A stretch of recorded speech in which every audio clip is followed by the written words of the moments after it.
안녕하세요. 영사탕입니다. 자, 오늘 영상에서는 정치화법 3단원 기본권의 보장과 제한을 학습해 보도록 하겠습니다. 자, 이 단원에서는 첫 번째로 기본권의 의의와 두 번째로 기본권의 종류 6가지, 세 번째로 기본권의 제한을 학습합니다. 보통 시험에서는 기본권의 종류는 꼭 한 문제씩 나오는 편이고요. 최근에 들어서는 기본권의 제한과 헌법재판소의 역할을 묶어서 한 문제가 또 출제됩니다.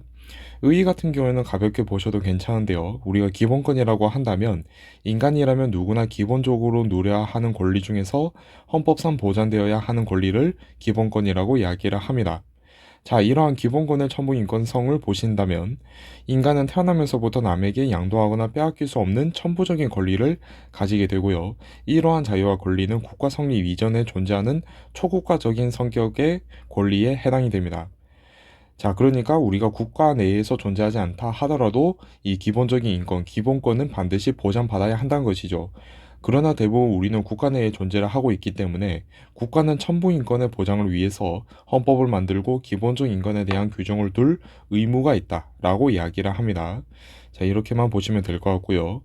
이어서 기본권의 종류를 보도록 하겠습니다. 자, 가장 먼저 나오는 권리가 인간의 존엄과 가치 및 행복 추구권이 나오고 있는데요. 자, 먼저 인간의 존엄과 가치를 보시게 되면 헌법이 추구하는 최고의 가치에 해당이 됩니다. 어떤 경우에 있어서도 헌법은 인간의 존엄성을 존중하는 차원에서 제정이 되어야 할 필요가 있고요. 이러한 점에서 이 인간의 존엄과 가치는 국가 권력이 행사되는 과정에서 반드시 준수되어야 할, 이를 보장해야 할 의무가 있습니다. 그러한 점에서 인간의 존엄과 가치는 국가 권력 행사의 기준이 된다라고 우리가 얘기를 합니다. 자, 그리고 행복 추구권은 물질적, 정신적으로 안락하고 풍족한 삶을 살 수 있는 권리를 우리가 행복 추구권이라고 이야기를 하는데, 이러한 행복 추구권은 모든 기본권을 공통으로 적용되는 원리에 해당한다, 일반 원칙에 해당한다라고 이야기를 합니다. 자, 이 말은 우리가 뒤에서 배우게 될 평등권, 자유권, 참정권, 사회권, 청구권은 모두 다 우리가 행복하기 위해서 보장받아야 할 권리들이란 것이죠. 그런 점에서 이들 5가지의 권리에는 기본적으로 행복 추구권이 적용이 된다. 큰 범주 내에서 보게 되면은 이들 나머지 5가지의 권리가 행복 추구권의 범주 안에 들어간다라고 우리가 얘기해 줄 수 있다는 것이죠. 이러한 점에서 우리가 행복 추구권을 모든 기본권에 공통으로 적용되는 일반 원칙이라고도 이야기를 합니다. 자, 그 다음에 이러한 행복 추구권은 포괄적 권리의 성격을 가지고 있는데요. 이 포괄적 권리라는 것은 헌법에 열거되지 않더라도 합당한 이유가 있다면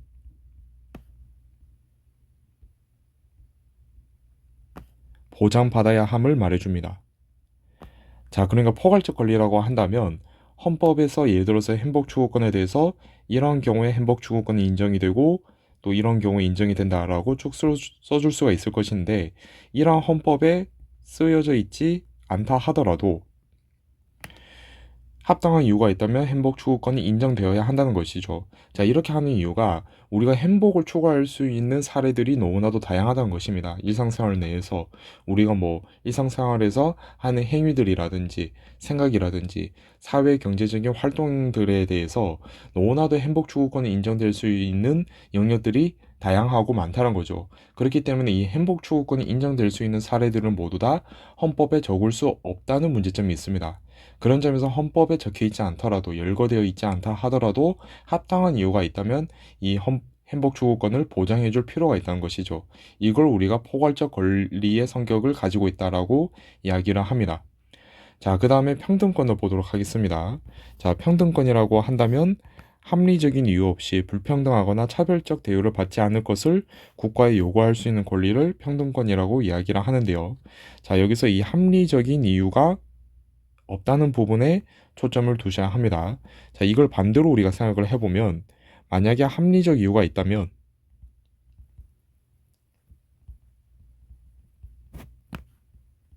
합리적 이유가 있다면 불평등은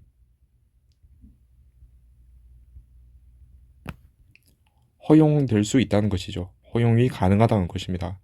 자, 따라서 평등권은 모든 불평등과 차별적 대우를 제외하는 것이 아니다라는 것이죠.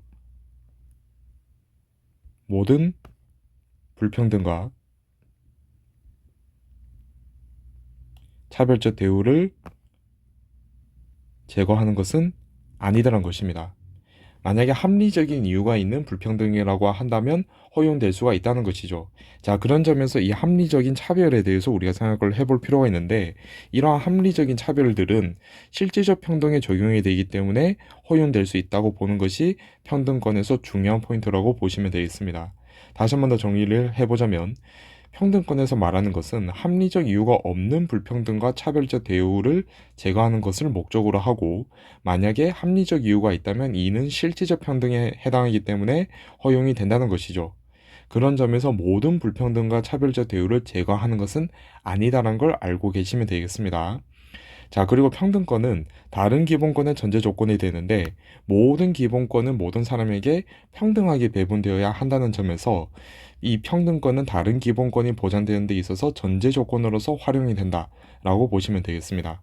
자, 이러한 평등권의 대표적인 사례들을 보시면 법 앞에 평등하다든지 우리 헌법에서 말하는 사회적 특수 계급을 금지하는 것을 들 수가 있고요. 교육의 기회가 균등한 것도 평등권에 해당이 되겠죠. 또는 뭐 근로관계라든지 가족 생활에서 보장되는 양성평등도 우리가 평등권의 범주에 들어간다라고 이야기할 수 있을 것입니다. 자, 그리고 다음으로 넘어가 보면 자유권이 나오고 있는데요. 자, 우리가 자유권이라고 한다면 개인의 자유로운 영역, 우리가 흔히 이러한 영역을 사적 영역이라고 부르는데, 이러한 사적 영역에서 국가 권력의 간섭 또는 침해를 받지 않을 권리를 자유권이라고 이야기를 합니다. 자, 가령 예를 들어서 어떠한 개인이 있는데 이 개인에게는 자신만의 사적인 영역이 존재를 하겠죠. 자, 이 사적인 영역에 대해서 국가가 개입해서는 안 된다라는 것, 간섭 또는 침해를 하지 말아야 한다는 것이 자유권이 말하는 것입니다. 자, 이런 점에서 자유권은 오히려 국가가 없을 때 극도한으로 보장받을 수 있는 권리에 해당이 되며, 국가 이전에도 존재했던 권리에 해당합니다. 자, 그래서 국가가 있지 않다 하더라도 우리가 천부적으로 보장받을 수 있는 권리이기 때문에 이러한 자유권을 본질적인 권리라고 이야기를 하고요. 이를 또 한편으로 자유권에서 말하는 자유라고 한다면 국가로부터의 자유라고 우리가 말합니다. 자, 따라서 자유권이 진정으로 보장하고자 하는 자유는 국가로부터 내가 자유로울 권리를 말해준다는 것이죠. 이 부분을 잘 알고 계셔야 하고요. 그리고 자유권 같은 경우에는 역사가 가장 오래된 기본권에 해당이 됩니다. 근대 이전의 시기에서도 이 자유권에 대해서는 어느 정도 뭐 인정이 되는 경우도 있었지만, 대개 이제 근대 이후부터, 근대 헌법부터 기본적으로 보장되던 기본권에 해당이 되고요. 자, 그리고 이 자유권의 성질로서는 소극적이고 방어적인 권리의 성격을 가지고 있다라고 이야기를 하는데, 자, 여기서 소극적이라고 한다면 국가 입장에서 소극적이다라고 보시면 되겠습니다. 자, 그러니까 국가 입장에서 보시게 되면 개인의 사적 영역에 침해하는 것을, 간섭하는 것을 소극적으로 해주어야 개인의 자유권이 보장이 된다는 것이죠. 국가가 소극적인 행위를 해야 개인의 자유가 보장이 된다는 점에서 우리는 자유권을 소극적 권리라고 이야기를 합니다. 한편으로 우리가 방어적 권리라고 한다면 이는 개인을 기준으로 볼 때 방어적인 권리다라는 의미로 보시면 되겠습니다. 가령 국가가 개인의 사적 영역에 침입을 할 때, 간섭을 할 때 개인에게는 이 사적 영역을 방어할 필요가 있다는 거죠. 이 방어할 필요가 있다는 점에서 자유권은 개인의 사적 영역을 방어해 줄 수 있는 수단이 될 수가 있다. 그런 점에서 우리가 자유권을 방어적 권리라고도 이야기를 합니다. 자, 그리고 이 자유권 같은 경우에도 헌법에 일거되지 아니했다라는 이유만으로 경시되어서는 안 된다는 점에서 포괄적 권리에도 해당이 됩니다. 자, 우리가 포괄적 권리에 대해서는 위에서 봤었습니다. 이 행복추구권도 해당이 되는데, 자유권도 마찬가지로 우리가 일상생활에서 살아가면서 자유롭게 행동하다든지 사고할 수 있는 사례들은 너무나도 많다는 것이죠. 그렇기 때문에 이 자유권 같은 경우에도 내가 자유권을 보장받을 수 있는 영역들, 경우들을 모두 다 헌법에 기재할 수 없다는 문제점이 있습니다. 그러한 점에서 자유권도 마찬가지로 포괄적인 성격을 가지고 있는 권리에 해당한다라고 보시면 되고, 따라서 헌법에 일거되어 있지 않다 하더라도 그 이유가 합당하다고 한다면 자유권은 보장되어야 한다는 특징을 가지고 있다라고 보시면 되겠습니다. 자, 그리고 아래에 자유권의 종류를 제가 정리를 해두었는데, 이 종류를 제가 좀 많이 가져오긴 했습니다. 근데 뭐 이걸 다 외우실 필요까지는 없고 대략적인 느낌만 좀 잘 확인해 주시면 되겠습니다. 자, 먼저 이 자유권의 종류 같은 경우는 그래도 좀 세 가지 정도는 알고 계시면 좋은데, 이 자유권의 종류는 우리가 흔히 신체 자유, 정신적 자유, 사회 경제적 자유로 구분을 해줍니다. 자, 이 중에서 신체 자유 같은 경우에는 재형법정주의를 먼저 들 수가 있는데, 이 재형법정주의 같은 경우에는 우리가 형법 파트에서 좀 더 깊게 배우긴 합니다. 여기서 간단하게 말씀드리자면, 범죄와 형벌을 법으로 정해야 한다는 것을 우리가 재형법정주의라고 이야기를 하고요. 가령 예를 들어서 제가 어떤 그 행위를 했는데, 이게 형법상에서는 범죄가 아닌 행위예요. 근데 국가가 저를 그런 행위를 했다는 이유만으로 처벌하려고 한다고 해봅시다. 자, 이렇게 되면은 제가 형법에 적혀 있지 않은 범죄로 인해서 처벌받기 때문에 저 입장으로서는 신체 자유가 침해된다는 것이죠. 이런 점에서 죄형법정주의는 신체 자유를 보장하기 위한 수단으로서 역할을 해주고요. 그 다음에 적법 절차의 원리라든지 고문을 금지하는 것 또는 뭐 진술을 거부하는 것도 신체 자유에 들어가게 됩니다. 자, 그리고 영장제도 같은 경우도 또 대표적인데, 구속유예라든지 체포영장을 발부한다는 것은 내 신체 자유를 침해하고 제한을 하는 것이죠. 따라서 이 영장을 발부할 때에는 적법한 절차를 따라야 한다는 것을 요구합니다. 이런 점에서 신체 자유를 보호해주는 방안으로서 활용이 되고요. 그 다음에 변호인의 조력을 받을 권리라든지 구속적부심사제 같은 경우에도, 이 구속적부심사제 같은 경우에는 영장이 발부될 때, 구속영장이 발부가 될 때 이 구속영장이 적법한지 부적법한지를 확인하는 것을 우리가 구속적부심사제라고 이야기를 합니다. 마찬가지로 이 영장이 내 신체를 구속하기 위한 구속영장이 적법한지 아닌지 그 여부를 따져준다는 점에서 내 신체 자유를 보호해준다는 것이죠. 자, 그 다음에 자백의 그 증거 능력 제한과 그리고 소급표 금지 원칙도 나오고 있는데, 이 소급표 금지 원칙 같은 경우에는 재형법정주의의 또 세부 원칙 중 하나입니다. 이 부분 같은 경우에는 우리가 형법 파트에서 다시 한 번 더 자세하게 배울 텐데요. 자, 그 다음에 일사부질의 원칙도 또 대표적인 신체 자유를 보호해주는 수단으로서 활용이 됩니다. 그리고 뭐 연좌제 금지 같은 경우에도 우리가 들 수가 있고요. 자, 그 다음에 정신적 자유 같은 경우에는 양심의 자유라든지 종교의 자유, 언론, 출판, 집회, 결사의 자유, 학문, 예술의 자유를 둘 수가 있습니다. 전반적으로 비물질적인 정신적인 부분에 있어서의 자유를 말해주고 있고요. 사회 경제적 자유를 보게 되면 거주 이전의 자유, 직업 선택의 자유, 주거의 자유, 사생활의 비밀과 자유, 그 다음에 통신의 자유, 재산권 행사의 자유 등을 우리가 얘기할 수가 있습니다. 자, 이렇게 보시면 될 것 같고요. 자, 그리고 이어서 참정권을 보도록 하겠습니다. 자, 우리가 참정권이라고 한다면 국가의 정치 과정에 참여하는 권리를 우리가 참정권이라고 이야기를 하고, 이 참정권 같은 경우에는 보통 선거 이후로는 대부분 국민, 거의 모든 국민에게 이 참정권은 기본적으로 보장이 되고 있습니다.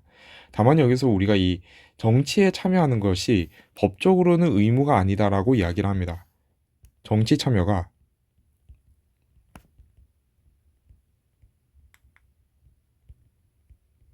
의무는 아니다라는 것이죠. 가, 가장 대표적인 정치 참여 방법이 어떤 게 있을까요? 선거가 있겠죠. 우리가 선거에서 투표하지 않는다고 하더라도 처벌받지 않죠. 투표가 의무는 아니기 때문에, 그런 의미에서 이 정치에 참여하는 것이 반드시 의무인 것은 아니다라고만 보시면 되겠습니다. 자, 그 다음에 이 참정권 같은 경우에는 자유권과 행복추구권과 달리 헌법으로 열거되어야 보장받을 수 있는 권리에 해당이 됩니다. 우리가 이걸 이제 열거적 권리라고 이야기하는데요. 포괄적 권리와 반대된다는 것이죠. 자, 이 참정권이 열거적 권리인 이유 중 하나는 이 결국에는 정치 과정에 참여하는 과정에서 우리가 민주적 질서를 지키기 위해서는 특정한 절차를 따를 필요가 있다는 것이죠. 그래야만 우리가 그 질서를 지킬 수 있기 때문에 모든 경우에 있어서 정치 참여를 허용해 주는 것은 그 무질서를 불러올 가능성이 높기 때문에 이 참정권 같은 경우에는 민주적 질서를 지켜야 한다는 점에서 헌법적으로 열거되어야만 보장받을 수 있는 권리로 분류된다는 것입니다. 열거적 권리에 해당한다는 것이죠. 자, 그리고 원칙적으로는 국민에게만 보장되는 권리이긴 한데 예외도 있기는 합니다. 근데 이 예외 같은 경우에는 고교 과정 내용은 아니라서 제가 여기선 따로 설명해 드리진 않을 예정이고요. 자, 그 다음에 참정권의 성격 같은 경우에는 정치적인 기본권이라고 우리가 얘기를 하고 한편으로 능동적 권리라고 이야기를 합니다. 이 부분이 좀 중요한데요. 자, 여기서 능동적이란 것은 개인 기준에서 볼 때 능동적 권리라는 것입니다. 자, 개인이 능동적으로 참정권을 행사해야만 참정권이 보장된다는 것이죠. 가령 예를 들어서 선거가 이루어지는데, 대통령 선거가 이루어지는데 제가 투표를 안 했다고 해봅시다. 자, 그러면 제 참정권이 침해된 것인가요? 아니죠. 제가 투표를 안 한 것이기 때문에 참정권을 침해받은 것은 아니죠. 제가 참정권을 실현하기 위해서는 대통령 선거 때 또는 다른 선거 때 그 투표장에 가서 투표를 해줘야 되겠죠. 그래야 제 참정권이 실현이 되겠죠.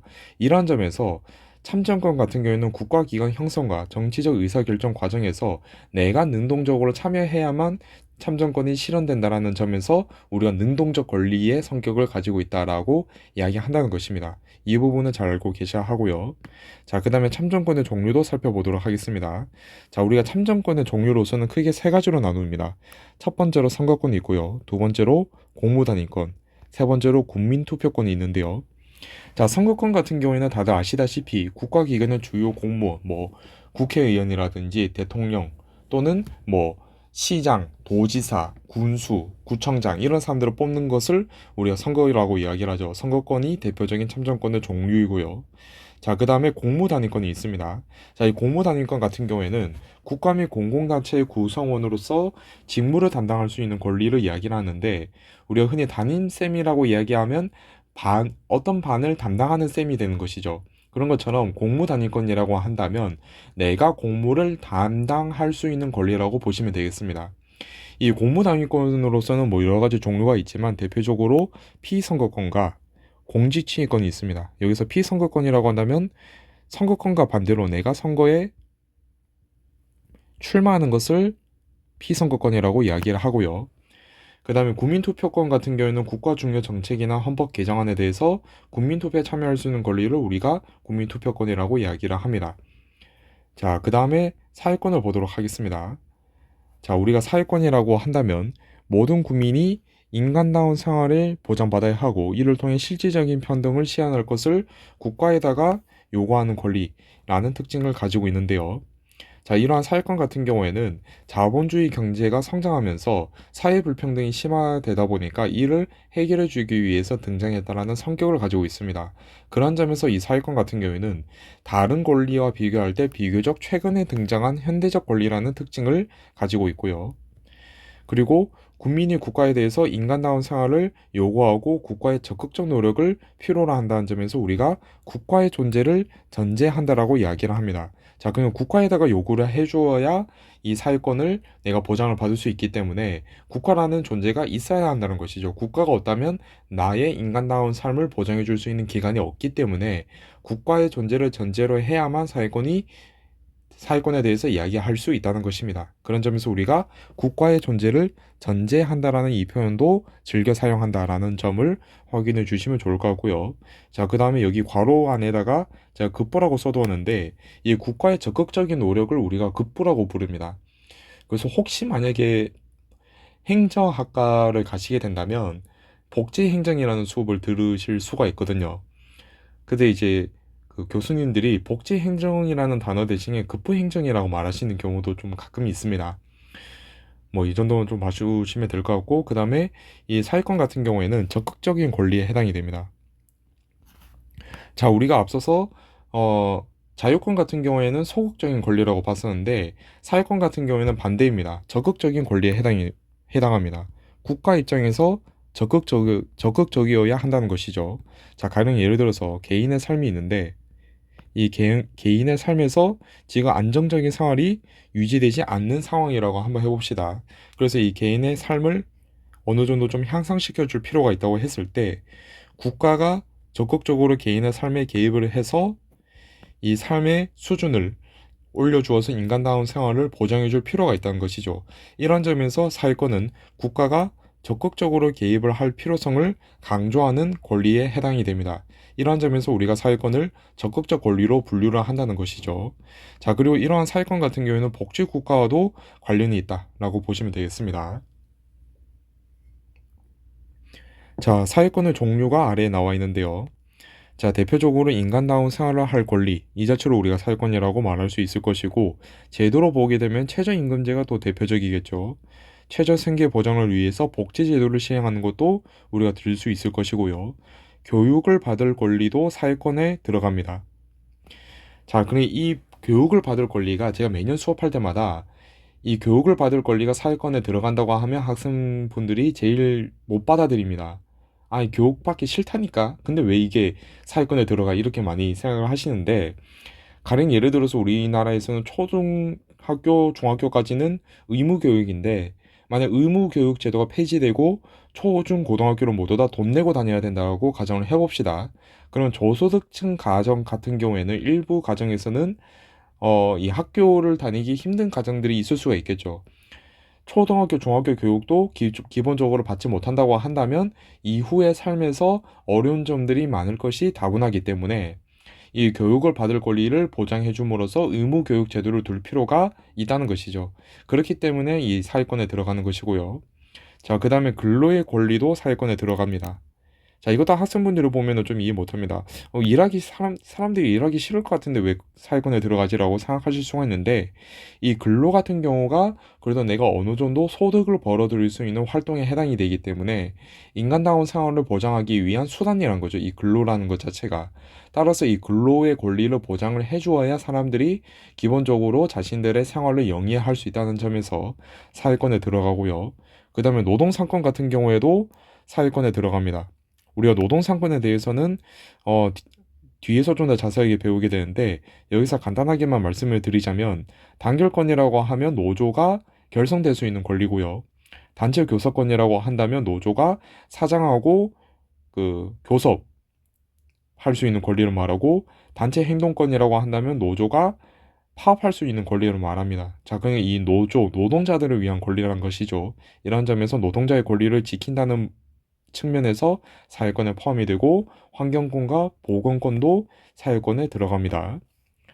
자, 그 다음에 청구권을 보도록 하겠습니다.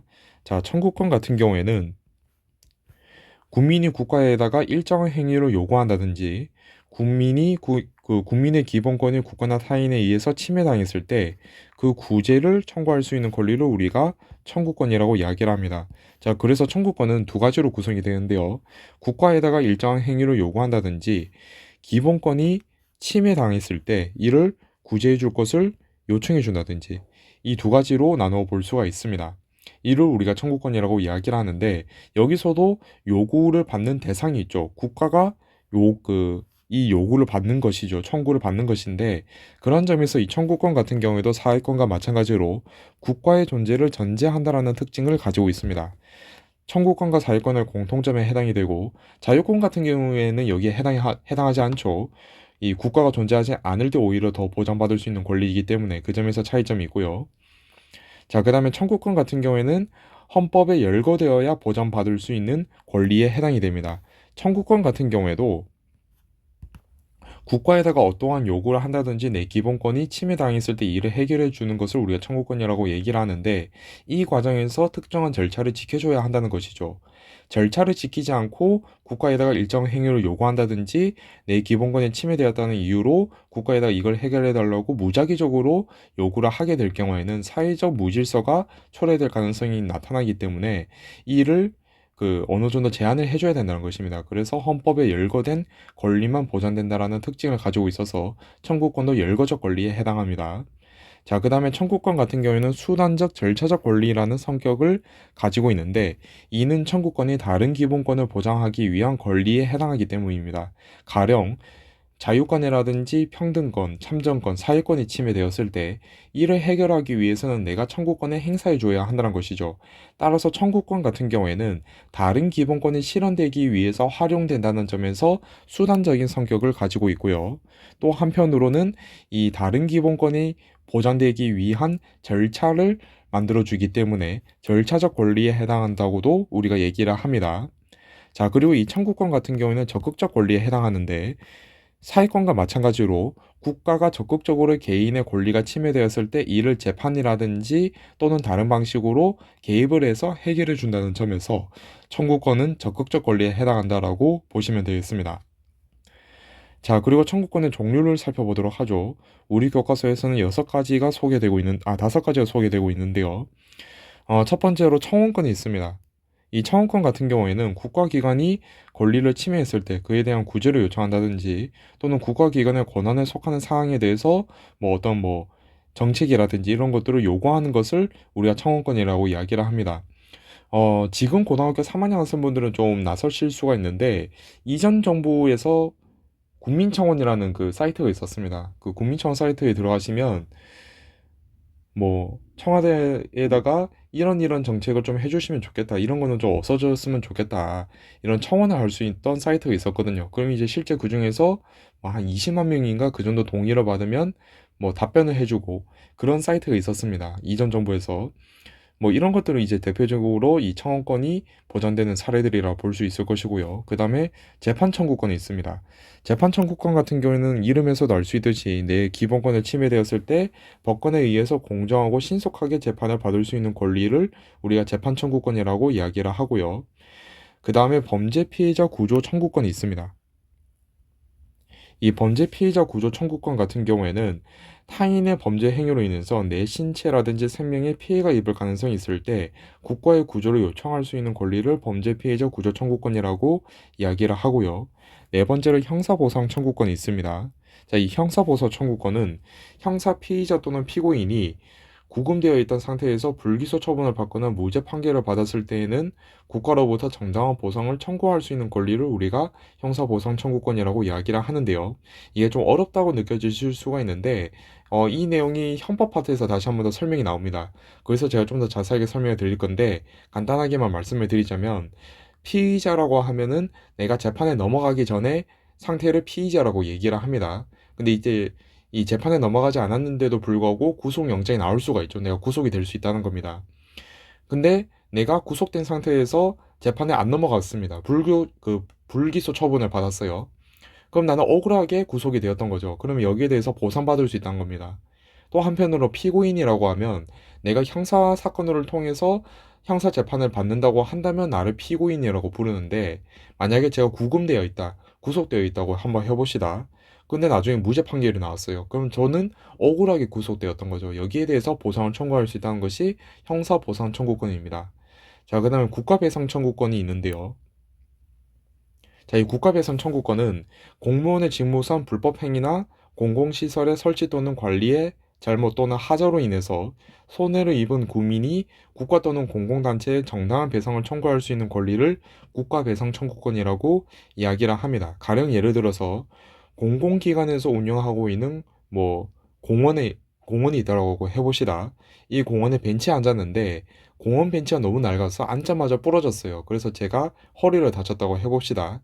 자, 그러면 이 공원의 벤치를 제대로 관리하지 못한 공공기관의 책임이 있기 때문에 제가 공공기관에다가 배상을 청구할 수 있다는 것이죠. 이걸 우리가 국가배상 청구권이라고 이야기를 합니다. 자, 그리고 기본권 제한 넘어가기 전에 제가 앞부분에서 하나 놓치고 간 부분이 하나 있었는데요. 참정권에서 보시게 되면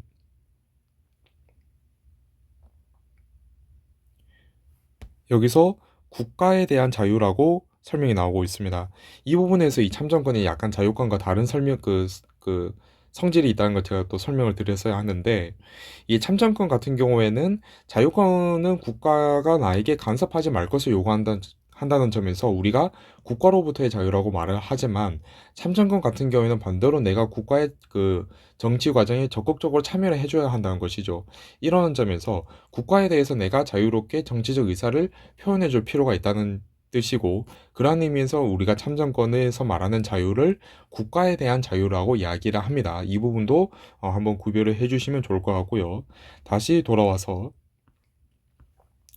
기본권 제한 부분을 살펴보도록 하겠습니다.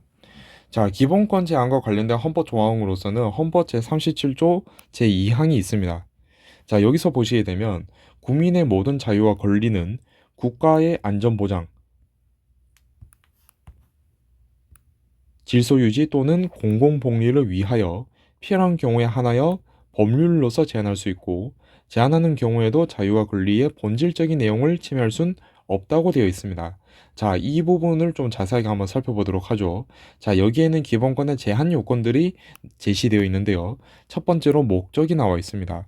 자, 기본권을 제한하기 위한 목적으로는 국가의 안전보장, 질서유지 또는 공공복리가 필요한 경우에 있어서만 이 기본권을 제한할 수 있습니다. 이 세 가지가 목적이 되어야 한다는 거예요. 이 세 가지 목적에 부합하지 않다고 한다면 기본권을 제한할 수 없다는 것이죠. 자, 그 다음에 형식이 필요합니다. 국회가 제정한 법률에 의해서 이 권리가 제한되어야 합니다. 자, 이렇게 하는 이유는 국민의 기본권이 함부로 국가에 의해서 침해되지 않도록 보장해주기 위해서 반드시 기본권을 제한할 때에는 법률로서 제한을 해야지, 뭐 대통령이 명령이라든지 또는 지방자치단체에서 만드는 조례라든지 규칙으로 국민의 기본권을 제한해서는 안 된다는 것입니다. 자, 그리고 이러한 기본권을 제한을 할 때에는 반법적인 요건으로서 과잉금지의 원칙 또는 우리가 비례의 원칙이라고 부르는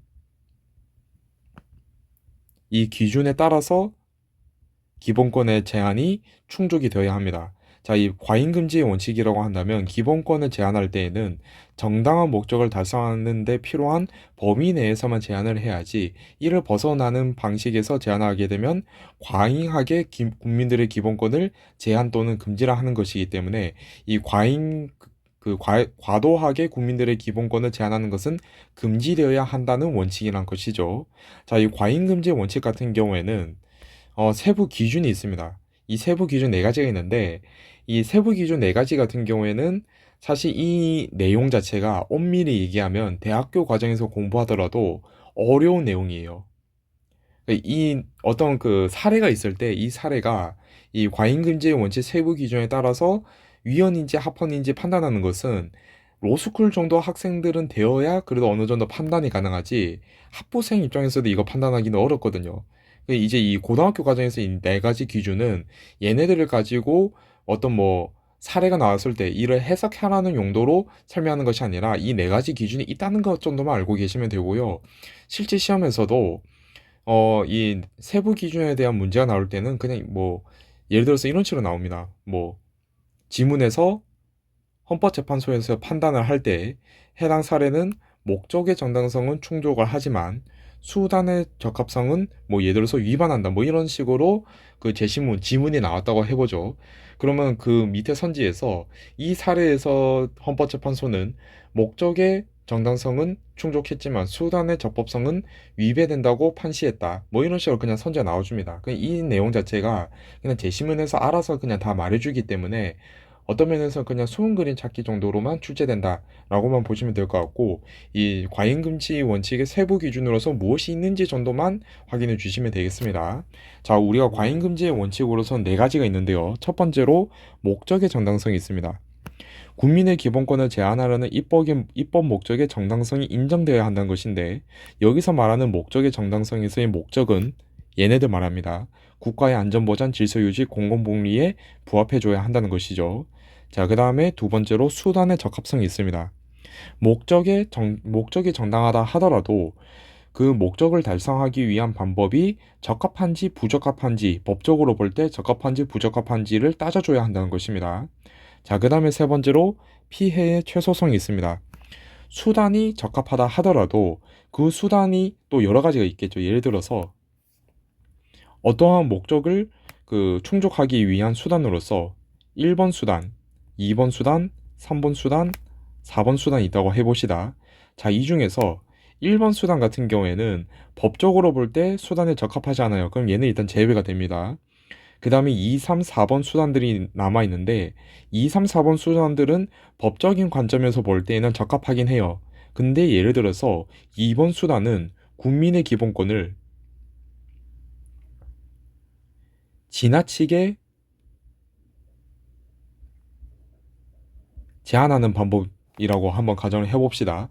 법적으로는 충분히 허용 가능한 범주 내에 있는데 이 2번 수단을 채택하게 될 경우에는 불필요하게 국민의 기본권을 침해할 여지가 있다는 것이죠. 제한할 여지가 있다는 것입니다. 이러면 2번 수단도 제외됩니다. 무엇에 따라서? 피해의 최소성에 따라서 피해가 최소한도로 그쳐줘야 한다는 거예요. 그럼 이제 또 3번, 4번끼리 비교할 때 3번 그 방안, 4번 방안 비교할 때 4번 방안이 3번 방안보다 국민의 기본권을 최소한으로 제한한다라고 한다면 4번 방안에 따라서 법률을 만들어줘야 한다는 것이죠. 다른 방안으로 따라가서는 안 된다는 것입니다. 자, 이게 피해의 최소성이고요. 그리고 이제 마지막으로 따져줘야 될 게 법익의 균형성입니다. 자, 법익의 균형성이라고 한다면 자, 4번 방안으로 우리가 이제 법률을 만들어서 국민의 기본권을 제한하려고 합니다. 자, 이때에는 두 가지 문제가 발생합니다. 침해되는 사익이 발생할 것이고요. 그리고 보장되는 공익이 있겠죠. 이 보장되는 공익은 반드시 있어야 할 것이 애초에 목적의 정당성에서 공공 질서를 공공복리를 그 목적의 정당성으로서 제시를 해주고 있기 때문에 분명히 보장되는 공익이 있기는 할 것입니다. 자, 근데 법익의 균형성이라고 한다면 기본권의 제한으로 인해서 침해되는 사익보다 보호하려는 공익이 더 커져야 정당화된다는 것입니다. 자, 만약에 반대로 침해되는 사익이 보장되는 공익보다 더 크다고 해봅시다. 자, 이러면 공익을 준수하는 효과에 비해서 개인의 권리가 침해됨으로 인해서 나타나는 피해가 더 크기 때문에 법률을 우리가 정당화해 줄 수가 없다는 것이죠. 이런 법률을 만들어지면 안 된다는 것입니다. 자, 따라서 이 법의 균형성이라고 한다면 침해되는 사익보다 보장되는 공익이 더 커야 할 것을 요구한다는 것이죠. 자, 그리고 이러한 기본권 제한에 한계가 있습니다. 자, 한계라고 한다면 자유와 권리의 본질적인 내용을 침해할 수 없다는 것이죠. 가령 예를 들어서 우리가 재산권 행사의 자유를 한번 재산권 자유 행사보다 표현의 자유를 한번 생각해 봅시다. 자, 우리가 표현의 자유에 따르면 어떠한 내가 표현을 하든지 내 생각을 표현하든지 여기에는 뭐 책임이 따르면 안 된다 이렇게 생각할 수가 있잖아요. 근데 그렇지가 않죠. 예를 들어서 누군가를 비방한다든지 또는 누군가를 모욕하게 될 경우에는 내가 처벌을 받게 되죠. 이런 것처럼 내 표현의 자유에 대해서 어느 정도 제약을 해줄 수는 있다는 것입니다. 근데 예를 들어서 모든 국민의 표현의 자유를 완전히 금지한다고 해봅시다. 언론, 출판, 집회, 결사를 완전히 금지시키고요. 그 다음에 종교의 자유를 완전히 금지시킨다고 해봅시다. 자, 이렇게 완전히 금지해버리는 것은 불가능하다는 거죠. 그러면 표현의 자유라는 기본적 권리가 침해되는 것이기 때문에 실현이 불가능해지는 것이기 때문에 본질적인 내용을 침해해서는 안 된다라는 조건이 있다는 것이죠. 한계가 있다는 것입니다. 자, 이러한 기본권 제한의 의의로서는 헌법에 제시된 목적, 방법, 한계에 부합하지 않게 기본권을 제한한 것을 막음으로써 국민의 기본권을 보장하는 데 의의가 있다라고 우리가 얘기한다는 것이죠. 자, 여기까지가 이제 기본권의 의의와 제한 종류에 해당하는 내용들을 제가 다 설명을 드렸고요. 다음 영상에서 또 인사드리도록 하겠습니다. 이상 영어사탐이었습니다. 감사합니다.